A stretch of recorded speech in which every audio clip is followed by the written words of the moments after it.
Good morning. If you haven't already caught on to the pun this morning we're going to be talking about choosing a mate. Looking at choosing a loved one, choosing someone who we can spend the rest of our life with.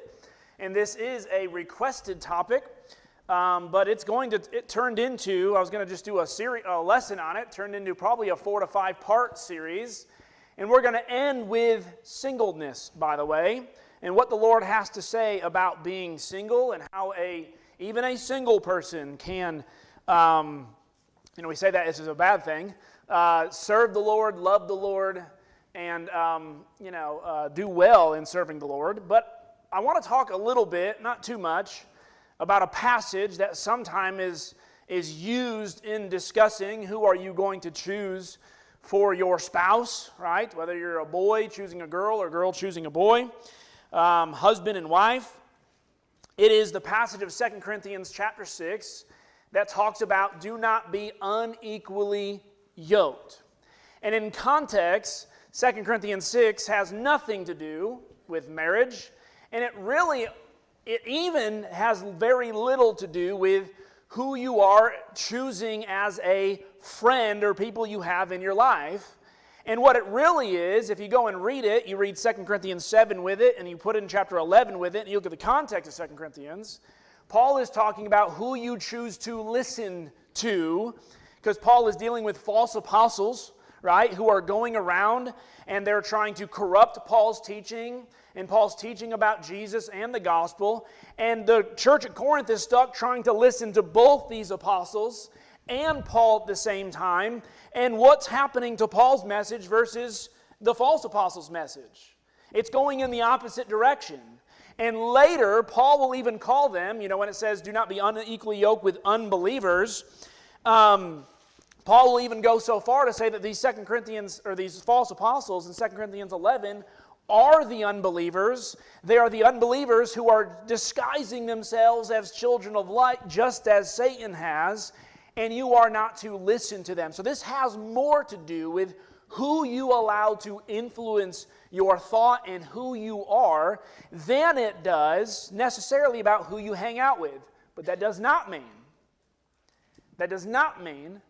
there is not principles here that we need to consider, because the fact of the matter is who we spend our time with. Paul will go and say in 1 Corinthians chapter 15, who we spend our time with can influence us in a very negative way and cause our lives to be mayhem, as was the church of Corinth.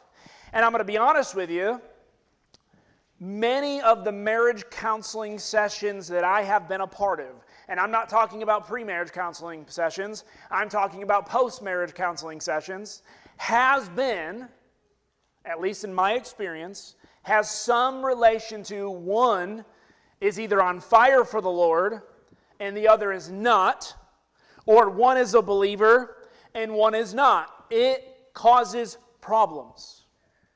It does. And you may not, as a young person, think about it. Well, you know what? It really doesn't matter if I go to church and they don't. You may not understand that statement and how foolish of a statement that really is until you start having kids. Because if you're the believer, what are you going to want out of your kids? You're going to want your kids what? Growing up in church, right? Going to church, learning about Jesus, right? Having a faith of their own. What do you think your spouse is wanting for your children? Not that. And it may start off with, you know what, it's harmless that you bring your child to church. It's harmless. But as they get older, and as Jesus starts to become more a part of their life, and the unbelieving spouse starts seeing that, guess what tends to happen? That unbelieving spouse starts pulling on them and trying to bring and reel them in, and is trying to divide, and it will cause problems in a family. I have been a part of it. I have been, like I said, more counseling sessions, post-marriage counseling sessions that I have been a part of. And it's not even believer and unbeliever, as I pointed out. Sometimes it's one person's on fire for the Lord, and they want to serve the Lord, and the other spouse is just halting that progress altogether. They are believers, they are churchgoers, but that is about as far as you're going to get them to go, is show up at church, they check their box, they half pay attention if they're there, right, mentally or spiritually, and that as well causes problems. So we can't say the verse has nothing to do with any relationship, but I don't want it to become this, well, if you are a Christian, you cannot marry a non-Christian. I don't want to throw out rules that are not there, because Paul will deal with in 1 Corinthians 7, when you are married to an unbeliever, if they decide to live with you, continue to live with them. So Paul, right, does have grounds in the sense of where there are laws that kind of regulate that kind of relationship. But the reason Paul has to do it is because it's a difficult situation you don't want to put yourself in. So I'm not really going to spend a lot more time on that verse, because that's not the point of my lesson this morning. Because this morning we're going to talk about love. The most important part of any relationship is love. But what does love mean? What does love look like? And really what we're going to look at this morning is, what does love not look like? Because when you can find what it does not look like, you can easily discover what it does look like. Because I can tell you, love is kind. Well, what is kindness? Right? That looks different depending on the personality of the person that you're living with. There are some people who they easily express emotions. Some people don't, but you have to learn each other as you go. So that can look different in different relationships. But we know what it cannot look like. First, especially when you are in that dating phase, love is not infatuation. And you all know what I mean by the puppy dog love. And no matter how much you tell a young person that they are just in the puppy dog phase, what do they always deny? No, this is true love.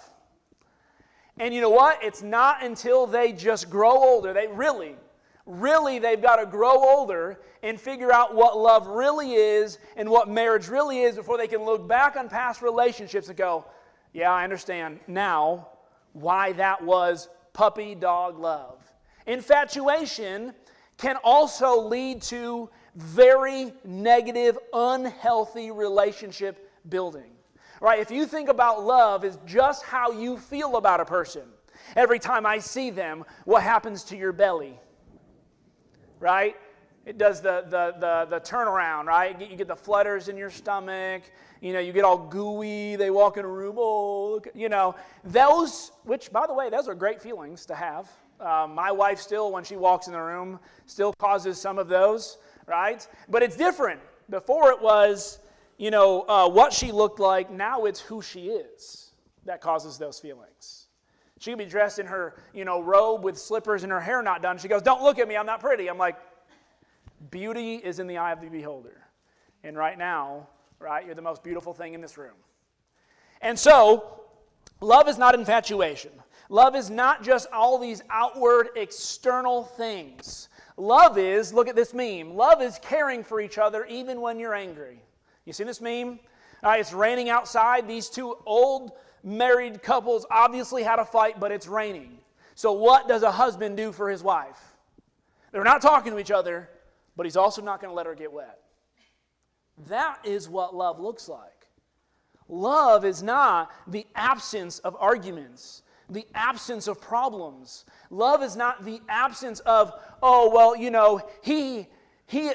what tends to happen in a relationship is when you start off, what does each person do for each other? They show up with gifts, right? They show up with all this stuff. But what happens in a relationship? Can you afford, right, men? Can you afford to consistently keep up with the amount of gifts giving you gave at the beginning? You can't. And what you start to decide real quick, what you find out real quick, is she with you, or vice versa, by the way, is he or she with you because of the things you do for her, or does she actually love you? And I would even say this, the word love is very deceiving in today's world, is it not? How many things do you say in a day that you love? I love coffee. I do it. Love coffee. But I don't love my coffee like I love my wife. I don't. I love my coffee lesser. How many of you love football? Yeah.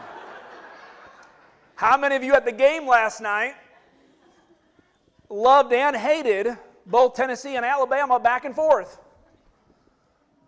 Right? But what about your spouse? What about your spouse? Can you compare football to how much you love your spouse? If you can, we're going to have some sessions in the back. Right? We need to detox a little from the football adrenaline, and as it spreads out. But love becomes something, and I want to talk to teens for a moment, and young people who are either getting into the dating phase, thinking about dating, wanting to date. Love becomes a word that is used to control. Love becomes a word when someone, just because somebody says they love you, does not mean they love you the way Jesus desires them to love you. So many men will tell their significant other, their girlfriends, their fiancés, even sometimes this even gets into marriage, that they love them. But they're using that word to control who you are, what you become, and what you do. I want you to realize right now that if you are being controlled by love, that is not love. And vice versa. How many women use, and once again, this is going to be, I'm going to try to keep it as PG as possible, but it might reach PG-13 a little. How many women use their bodies to control men? Paul has to deal with that in 1 Corinthians 7, does he not? People who are withholding their bodies from their spouse. It's a form of control. Love is not about controlling your partner. Being in a relationship is not about you now have full control over what the other persons do. Love is about looking out for the interests of one another. And in Romans chapter 12, if you turn your Bibles there, this is a passage whenever I find a couple who is struggling in their marriage, I ask them to go read Romans 12, and I ask them to substitute others or brothers or sisters for the name of their spouse and see how well they themselves are working at this. Watch this. Romans 12. Let love be genuine. So there is an ingenuine love, isn't there? There's a disingenuous love. Just because they say it, I want you to know this. Just because somebody tells you they love you, they must prove it.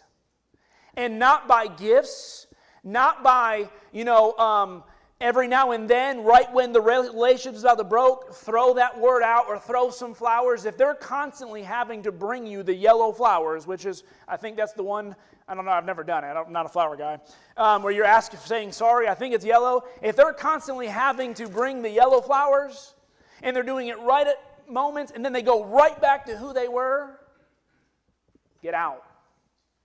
Run. If you're not married. If you're married, you got to work it out, but even then, you never know, right? Let love be genuine. Abhor what is evil. Hold fast to what is good. Watch this. Love one another with brotherly affection. And here's the verse that I tell couples, if they can work on this, you will succeed. Outdo one another in showing honor. So many times, relationships become about outdoing one another in the negative. Oh, you did that to me? You better wait. You better watch. Now it's my turn. And I'm going to one-up you. You publicly humiliated me? You wait till I post about you on Facebook today. Right? You wait until I tell your mama. Right? Or your friend. Some secret, stuff that I've got on you. And they use it to control. But reverse that. Find someone and you be the person who they try to outdo your love. Imagine that. Imagine a relationship that was, hey, this person did this for me. I'm going to go do this. And that person sees it. You know what? I'm going to do that. I'm going to do that. And it's about building each other up and loving one another. Love is not just how a person makes you feel. It's also about how they treat you. Because I will tell you right now, what happens to looks? What happens to them?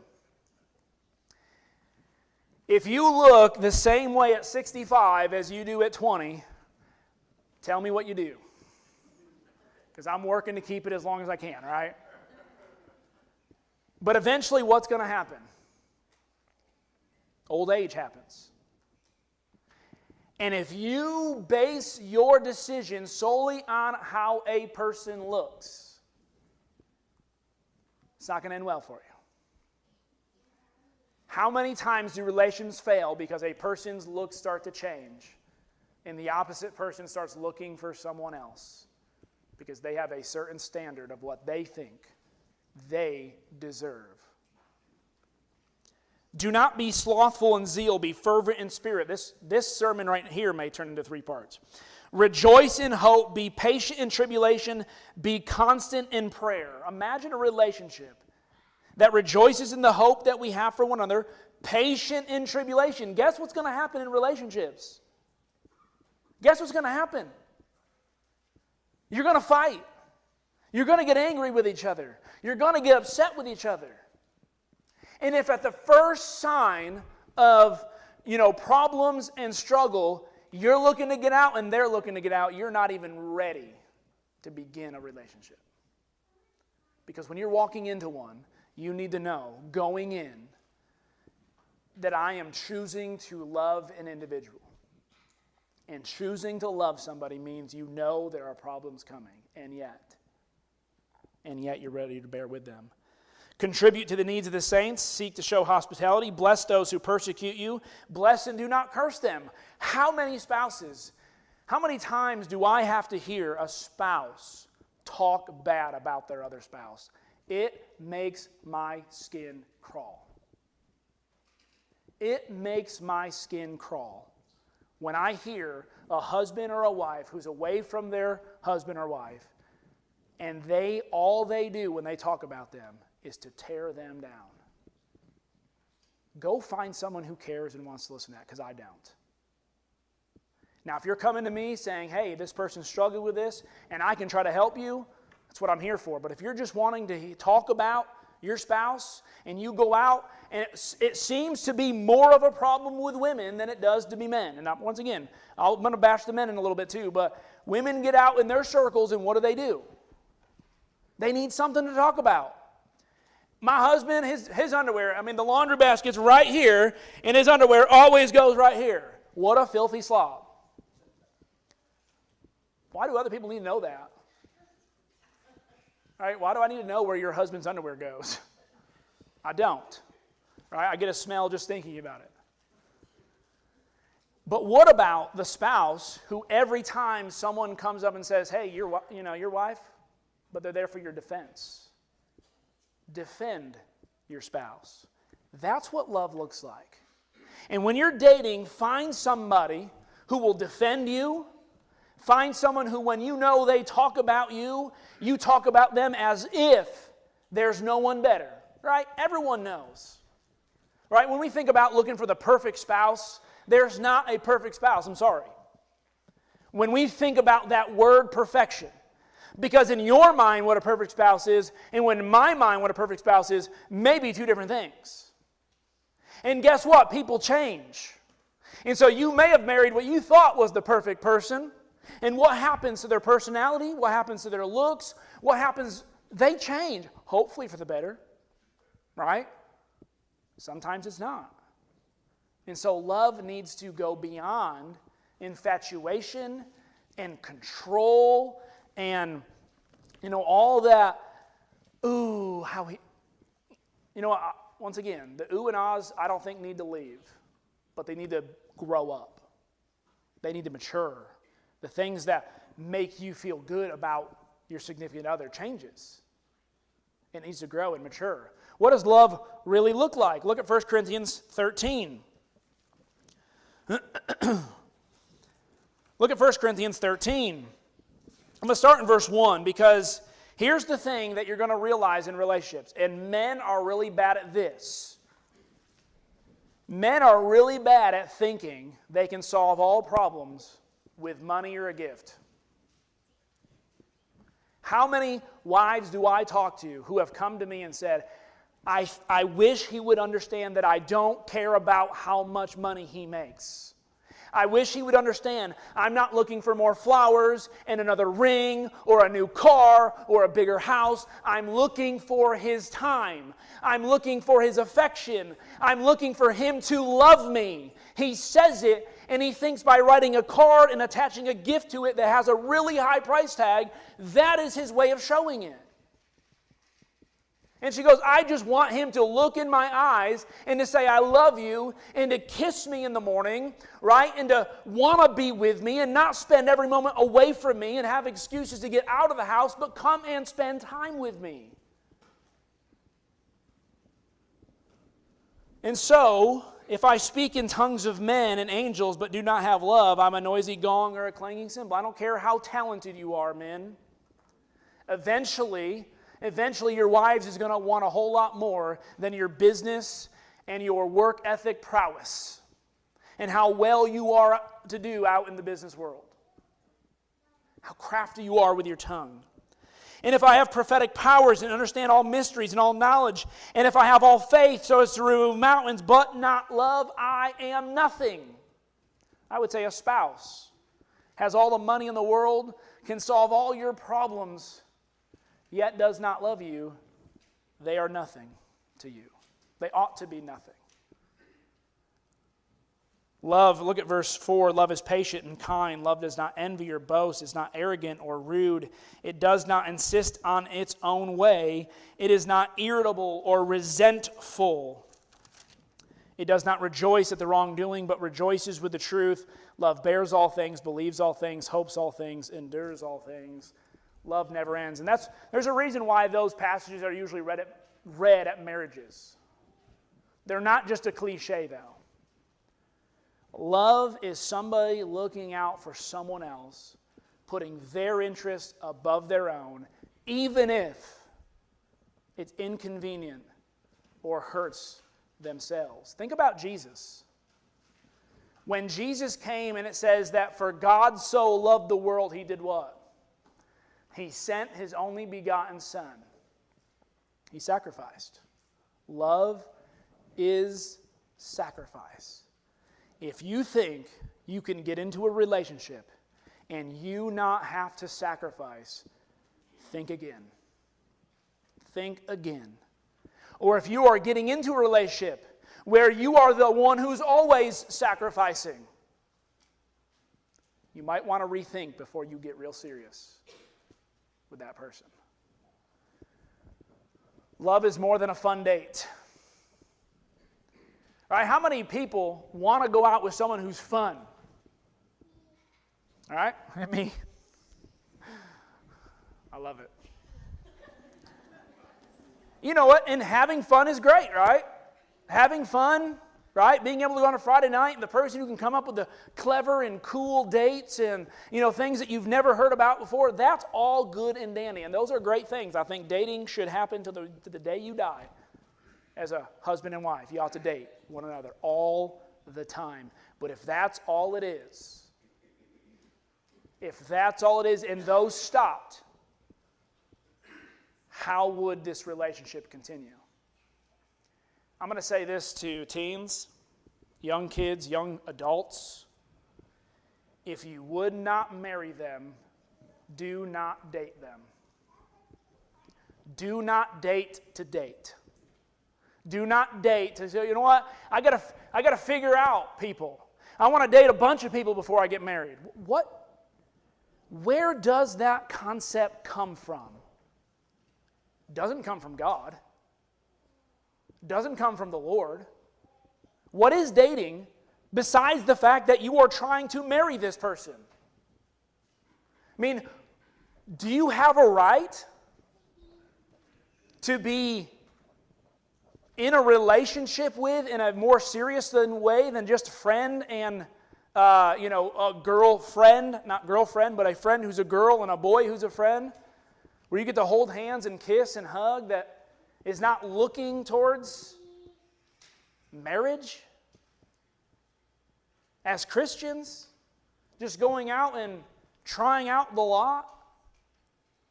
I think as parents, we need to be very careful who we let our kids date and who we don't. I'm going to tell you this, and I tell my kids this. Dating ruins everything. It does. How many friendships have I ruined through dating? How many groups? We were all tight, we were friends, and then two people in the group start dating at 15 years old. And all of a sudden you go, this is what this is all about now. And when they break up, what happens to the group? The group's gone.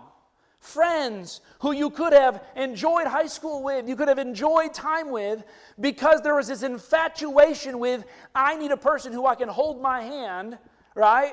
That's really what dating is at a young age. I hold my hand, maybe go to a movie, right?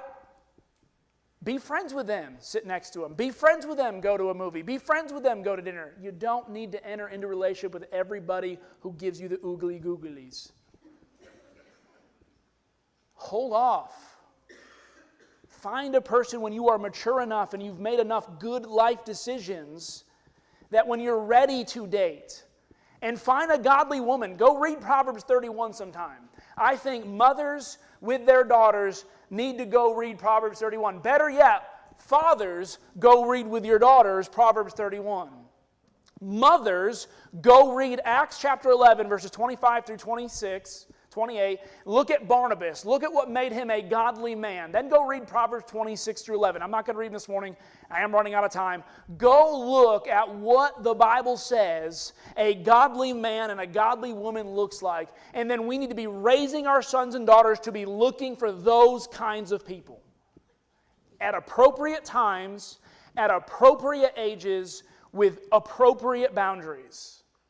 Don't think for a moment, because you've turned 16, 17, or 18, that you need to shut your parents out, shut their advice out about who you date, when you date, and what goes on at dating. Because let me tell you, one of the reasons why they are there is to save you from a lot of misery, a lot of problems that you bring with you, you carry with you. Do you know every relationship that you are in will carry with you into your marriage when you finally get married? You will start comparing your husband or your wife to people you have dated. It's unhealthy. It's not good. It never ends well. My grandmother gave me advice that I tried to hold on to. And if you know the statement, you know. If you don't, you don't. I'm not going to get into particulars. Parents, things you need to be talking about with your kids. Wait till you're married. Hold off till you're married. You don't understand how good that is to remain pure and holy until you are married. I'm promising you, you will not regret it. But I promise you, if you don't, it will cause problems at one time in your marriage that you will have to go through. You will have to work through. And it's not always easy. Stay pure. Are you looking at the fruits of their flesh when you're choosing a spouse? Or the fruit of their spirit? Are you looking at everything, this is my trophy wife, this is my trophy husband, who I can then parade around to all of my friends? Look who I'm dating. I'm dating the football star. I'm dating the cheerleading captain. I'm dating, whoever it may be, and it's more of a status shift than it is a relationship. Who cares? I was a hockey star at one time, a pathetic hockey star, who thought a whole lot more about himself than he ought to have. And I'm glad I no longer have lived that kind of life, because I would have put my wife through a whole lot more turmoil. Things that I had to grow up in, things that I had to change and mature because of pride. Find the right person. I love this meme. She held my hand in prayer circle, so I guess you could say things are getting pretty serious. If you've seen Napoleon Dynamite, you've seen it. Point is, there are healthy things that if there's a person who's involved in prayer, in church, in youth group, and you can see them dedicated to the Lord, you start getting close to that person, start off in prayer together before anything. Before you ever hold their hand and pray with them. Hear what their prayers are. Know what their desires are. Final point, and then I know I'll end. Fall in love with Jesus first. You want to know what dating too early will do? Guess what happens to your priorities? Guess what happens when you accept yes to will you go out with me? Things that were once important don't even get the time of day anymore. They don't even get the time of day. How many dating relationships? This was a straight A student. Then they met so-and-so. This was a football star. This guy had a scholarship. Then he met so-and-so. Sometimes that's a good thing, by the way. This person loved Jesus. Then they met so-and-so. Priority shift. And I'm gonna. If there's one advice you take away from this morning, and we're going to keep going on the next couple weeks, you yourself fall in love with Jesus first. You want to find the perfect mate? Find someone who you can serve Jesus with hand in hand, who will help you get to heaven and who you can help get to heaven. That to me is the perfect mate. The perfect person who cares more about my spiritual well-being than anything else in my life. Who will tell me the hard things. Who will say the hard things and do the hard things because I need them. I've got some other things up here, but I want to end with this. Here's the kicker. You must also be the prime mate yourself. How many people come to me and say, I want this kind of husband. I want him to be good looking. I want him to be talented. I want him to make money. I want him to have a house. I want him to have a career. I want him. And I go, what are you bringing to the table? Or vice versa. Some of these men who want these women, I'm going, man, you might want to rethink. You can't just want someone to treat you well. Find someone who loves you. Find someone who's going to be good for you. You need to be someone who can be good for other people. I remember talking to a young lady back at one of my other works who came up to me and said, I'm having a hard time finding a husband. Having a hard time finding a boyfriend, dating. And finally through this conversation, I said, you know what? I wouldn't date you. I wouldn't date you. Out of all of our conversations, everything that you have said has been about you. What they do for you, what they say to you, how they don't do for you, how they don't. It's all been about you. Imagine dating someone who thought like you. She goes, well, that's what I'm trying to avoid. Well, so are they. So are they. This morning, first priority of every person in the world is to fall in love with Jesus.